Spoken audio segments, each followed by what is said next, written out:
नमस्कार, मेरा नाम है गौरव पाल। आप देख रहे हैं गौरव का चश्मा। मायावती दिल्ली में ऐसा क्या कर रही हैं कि अमित शाह के होश उड़ गए हैं।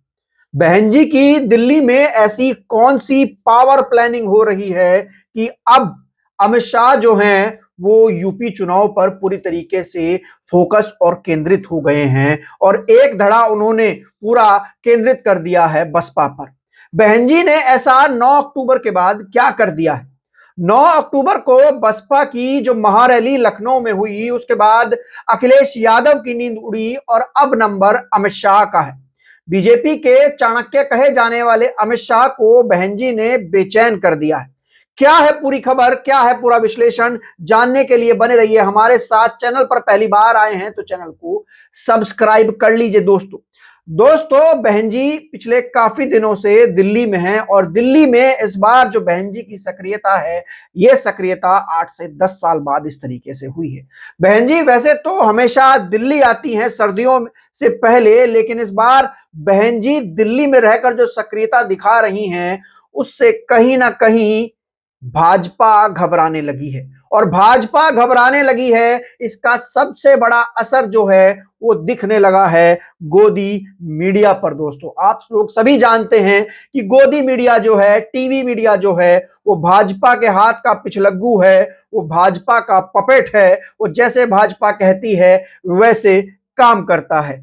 ऐसे में जब गोदी मीडिया बसपा की तारीफ कर रहा है, टीवी पर बैठे एंकराएं जो हैं वो बहन जी को लेकर एक हाइप क्रिएट करने की कोशिश कर रहे हैं, ऐसी चीजें बता रहे हैं जो पॉसिबल नहीं है, तो आप समझ सकते हैं कि उनको फीडिंग कहां से मिल रही है, उनके पीछे चाबी कौन भर रहा है। और हां, उनके पीछे चाबी कौन क्यों भर रहा है, वो क्यों बेचैन है, क्या दिक्कत है उसको, क्या उसको हार दिखाई दे रही है, क्या चाणक्य के समीकरण फेल होते नजर आ रहे हैं। हाल ही में दैनिक भास्कर में एक स्टोरी होती है, जिस स्टोरी में बीएसपी को लेकर कई सारी चीजें कही जाती हैं। इस स्टोरी में सूत्रों के अनुसार और कई और लोगों के अनुसार कुछ दावे जो हैं वो किए जाते हैं। जैसे एक दावा यह किया जाता है कि बहन जी जो हैं अब वो मंडल स्तरीय बैठक करेंगी, मंडल स्तरीय कार्यक्रम करेंगी, मंडलों में जिलों में रात्रि विश्राम करेंगी,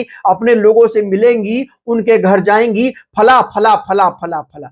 दैनिक भास्कर में यह खबर छपती है और यह बात कहते हैं टीवी के एक बड़े पत्रकार अमिताभ अग्निहोत्री, जिनकी बातों का दम उत्तर प्रदेश की सियासत में काफी माना जाता है। टीवी 9 के वो बड़े पत्रकार हैं। लेकिन मैं आपको बता दूं कि टीवी 9 के पीछे कौन है, बनारस से कौन टीवी 9 को चलाता है, कैसे उसके तार पीएमओ से जुड़ते हैं, कैसे उसके तार जुड़ते हैं शाह और मोदी की जोड़ी से। लगातार कई दिनों से खबर कर रहे हैं कि बहन जी मंडलों में जाएंगी, बहन जी जिलों में जाएंगी, बहन जी जिलों में रात बिताएंगी, लोगों से मिलेंगी, कार्यकर्ताओं से मिलेंगी, रात्रि विश्राम करेंगी। तमाम एक हाइप, एक ओवर लूप क्रिएट किया जा रहा है, जिससे जो बसपा का कार्यकर्ता है उसके भीतर एक विश्वास जागने लगे कि अब जो है उसकी नेता वो ग्राउंड पर आ रही है।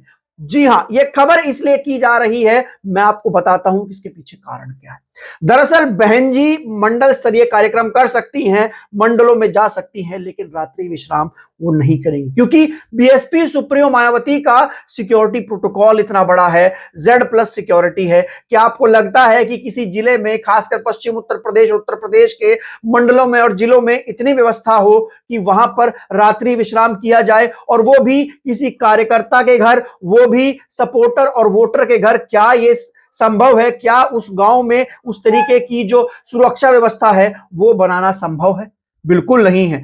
ऐसे में बहन जी का जो प्रोटोकॉल है वो काफी बड़ा प्रोटोकॉल है। एक बड़े नेता का जिस तरीके से प्रोटोकॉल होता है, जिस तरीके से मोदी योगी किसी के यहां नहीं रुक सकते, जिस तरीके से अखिलेश यादव रात में किसी के यहां नहीं रुक सकते, कार्यकर्ता के यहां नहीं रुक सकते, उसी तरीके से बहन जी का उनसे भी बड़ा प्रोटोकॉल है। मैं आपको बता दूं कि ये खबरें इस तरीके से चलाई जा रही हैं ताकि बसपा के वोटर सपोर्टर का एक उत्साह बढ़ जाए, उत्साह एक अलग लेवल पर पहुंच जाए, उसकी एक्सेप्टेशंस जो है वो अलग लेवल पर पहुंच जाए। और जब ये सब ना हो तो फिर वो मायूस होकर बसपा से चला जाए, वो मायूस होकर बसपा को ये कह दे कि भैया इनको वोट नहीं देना है। ऐसा क्यों किया जा रहा है? इसके पीछे का कारण क्या है? गोदी मीडिया ये सब क्यों चला रहा है? आप तार देखिए कैसे जुड़ते हैं, गोदी मीडिया के तार जुड़ते हैं मोदी शाह की जोड़ी से।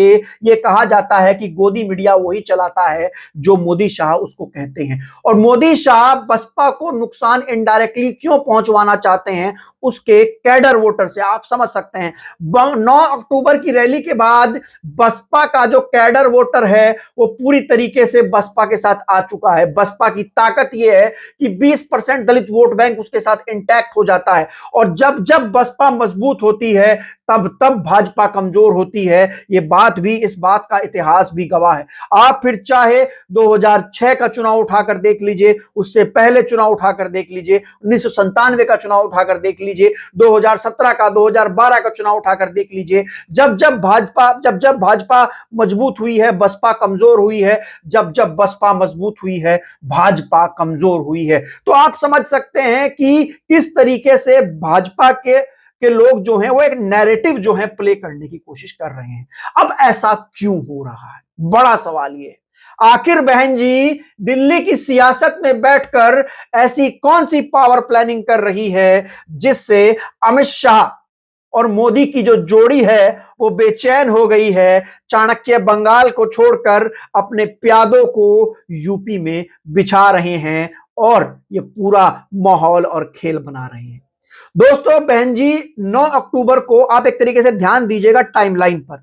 बहन जी 9 अक्टूबर को लखनऊ में एक बड़ी महारैली करती है जिसमें लगभग 7 से 8 लोग आते हैं। बसपा के लोग तो और ज्यादा भी बताते हैं कि इतने लोग आकर इकट्ठा होते हैं। ये रैली जो है पूरे देश का ध्यान अपनी ओर खींच लेती है, और जिस पार्टी को एक विधायक की पार्टी कहा जा रहा था वो पार्टी एकदम से इतना बड़ा तहलका उत्तर प्रदेश की राजनीति में मचा देती है कि विपक्षी पार्टियों के पैरों के नीचे से जमीन खिसक जाती है। कोई कहता है ये भाड़े पे बुलाई हुई भीड़ थी, कोई कहता है ये भाजपा की भीड़ थी, कोई कहता है ये भाजपा की तारीफ रैली में कर दी, कोई कहता है कुछ, कोई कहता है कुछ। जी हां दोस्तों, तमाम तरीके के नैरेटिव चलते हैं। लगातार बसपा पर हमले हो जाने शुरू होते हैं। जो लोग अब तक बसपा को चिमटे से नहीं छू रहे थे वो डिबेट्स में बसपा की बात करते हैं और बसपा पर बड़े राजनीतिक हमले होते हैं। समाजवादी पार्टी तो अपने दलित नेताओं को आगे करके बहनजी पर काफी हमले करवाती है ताकि जो बसपा की ओर दलित वोट जा रहा था वो ना जा सके। लेकिन ये रैली जो है वो उत्तर प्रदेश का जितना दलित वोट समाजवादी पार्टी की तरफ गया था, बीजेपी की तरफ गया था, उसको सबको वापस खींच लाती है। उसके बाद बहन जी नवंबर में 4 बैठकें लेती हैं, यूपी की बैठक लेती हैं, उसके बाद वो बैठक लेती हैं, सेंटर की बैठक लेती हैं, उसके बाद वो मुस्लिम भाईचारा की बैठक लेती हैं, उसके बाद वो ओबीसी की बैठक लेती हैं। जी हां, मुस्लिम भाईचारा में मुसलमानों को बड़ा ऑफर दे देती हैं कि भाजपा को हराना है तो हमारे साथ आओ, हमने तुम्हारे लिए कितना काम किया है। उसके अलावा वो साफ तौर पर कह देती है कि कांग्रेस और सपा के बस का नहीं है भाजपा को हराना। अब और अपने लोगों से कह देती है कि कैंडिडेट ढूंढो। उसके बाद बहन जी दिल्ली चली जाती हैं और दिल्ली जाकर बहन जी 6 दिसंबर की तैयारी शुरू कर देती हैं। जी हां, 6 दिसंबर बाबा साहब की पुण्यतिथि का दिवस। उस दिन बहन जी नोएडा में, देखिए उत्तर प्रदेश की राजधानी लखनऊ में 9 अक्टूबर को, 6 दिसंबर को पश्चिम में नोएडा में, दिल्ली के बिल्कुल बगल में इस रैली की जो नोएडा में कार्यक्रम है इसका जो गूंज है वो दिल्ली को हिला देगा, वहां तक सुनाई देगी। उस तरीके से तैयारी की जाती है दोस्तों। और 6 दिसंबर के इस कार्यक्रम को लेकर पूरे देश में बहन जी एक बात कहती हैं अपनी पार्टी के लोगों से कि भाजपा और कांग्रेस की तरह दिखावा नहीं करना है। बाबा साहब की पुण्यतिथि पर जो कार्यक्रम करना है वो तन मन धन से करना है, और ऐसा कार्यक्रम करना है कि जो अंबेडकर विरोधी लोग हैं उनकी नींद उड़ जाए। देश में अंबेडकर को लेकर इस समय एक बड़ी साजिश चल रही है। बाबा साहब के खिलाफ एक वर्ग जो है वो साजिश कर रहा है और बाबा साहब के सिद्धांतों पर हमला कर रहा है। बहन जी का और बसपा का 6 दिसंबर के दिन को इतने बड़े लेवल पर मनाना अपने आप में देश में एक बड़ा मैसेज देता है कि आज भी बाबा साहब के सम्मान में खड़े होने वाला सबसे बड़ा दल बसपा है। बहन जी नोएडा से कार्यक्रम करेंगी और इस कार्यक्रम की गूंज जो है वो पूरे पश्चिम उत्तर प्रदेश में सुनाई देगी, क्योंकि यह पश्चिम उत्तर प्रदेश गढ़ है। ये पश्चिम उत्तर प्रदेश जाटव मुस्लिम समीकरण का गढ़ रहा है। ये पश्चिम उत्तर प्रदेश जाट जाटव समीकरण का गढ़ रहा है, और ये वो गढ़ है जहां से बसपा लगातार जीतती आई है। तो ऐसे में अपने गढ़ में बसपा जब दलित प्रेरणा स्थल पर बहन जी खुद पहुंचेंगी तो वहां से मैसेज कितना जाएगा और उसके बाद यूपी का माहौल कैसे बदलेगा दोस्तों। यही वो कारण है कि बहन जी लगातार एक्टिव हुई हैं, लगातार लोगों को मिल रही हैं, कह रही हैं कैंडिडेट लेकर आइए, मिलिए, तैयारी कीजिए, मुस्लिम भाईचारा बनाइए, मुसलमानों में बात को फैलाइए, तमाम चीजें कीजिए। और उसके बाद 6 दिसंबर को जिस दिन आरएसएस और जो हिंदूवादी संगठन हैं वो मनाते हैं शौर्य दिवस, उस दिन जो मुस्लिम तबका है वो मनाता है काला दिवस, क्योंकि उस दिन बाबरी मस्जिद भी ढाई गई थी। इस दिन बहन जी ने बड़ा मैसेज देने के लिए चुना है, खासकर मुस्लिम और दलित वोटर को। और दूसरी एक बड़ी बात, आजकल एक खबर बहुत चल रही है मीडिया में कि बसपा और एआईएमआईएम का गठबंधन हो रहा है। यह खबर भी मेन स्ट्रीम मीडिया चला रहा है, जो बसपा और मीम का गठबंधन करवा रहा है। यह खबर भी एक षड्यंत्र है। मैं नहीं मानता कि एआईएम एमआईएम के साथ जाकर बसपा को मुसलमानों का वोट मिल जाएगा। बसपा खुद से मुसलमानों का वोट लेने का दम रखती है, और बसपा को अगर मुसलमानों का वोट सही से लेना होगा तो वो कहीं और दल से गठबंधन करेगी। लेकिन ओवैसी जो है वो पूरे उत्तर प्रदेश में बसपा को मुसलमानों का वोट नहीं दिला सकते। ओवैसी के साथ गठबंधन अगर बसपा कर लेती है तो फिर विपक्षी बसपा और ओवैसी पर बी टीम का टैग और तेजी से लगाएंगे, और दोनों बी टीम को बी स्क्वायर टीम बना देंगे। तो ये सारी चीजें हैं जो मीडिया में प्लांट कराई जा रही हैं। 9 अक्टूबर से लेकर 6 दिसंबर तक के बीच का और आज तक का आप कार्यक्रम देखिए। बहन जी जिस तरीके से दिल्ली में बैठक ताबड़तोड़ ले रही हैं, हर प्रदेश हर स्टेट की बैठक ले रही हैं, लोगों से कह रही है कि सरकार मैं बनाऊंगी, सरकार मैं बनाऊंगी, और तमाम बैठकें कर रही हैं, हर बैठक में आकाश आनंद को ला रही हैं। ऐसे में ये जो खबरें चला रहे हैं सूत्रों के हवाले से, नाम ना बताने के हवाले से, साफ है इनकी हवा टाइट है। और टाइट कौन करवा रहा है? तो बहन जी ने दिल्ली में एक बड़ी पावर प्लानिंग की है, जिससे अमित शाह चाणक्य जो हैं वो बौखला गए हैं। तमाम तरीके की खबरें जो हैं चलवाई जा रही हैं। हां, यह हो सकता है कि आकाश आनंद उत्तर प्रदेश में सक्रिय नजर आ सकते हैं। अभी हाल ही में बहन जी मंडल स्तर पे जा सकती हैं, लेकिन जिस तरीके से रात्रि विश्राम और तमाम चीजों के कार्यक्रम ये बताए जा रहे थे, ये मुश्किल नजर आ रहे हैं दोस्तों। अमित शाह बेचैन हैं। अखिलेश यादव ने बहन जी पर किसी प्रकार की टीका टिप्पणी करने से मना कर दिया है। तो आप पावर प्लानिंग समझ सकते हैं कि दिल्ली से बैठकर कौन सी सियासत की जो चौसर है वो बिछाया जा रहा है। आपका विश्लेषण, ये खबर कैसी लगी हमें लिखकर जरूर बताइएगा। तब तक के लिए चलते हैं। धन्यवाद, नमस्कार दोस्तों।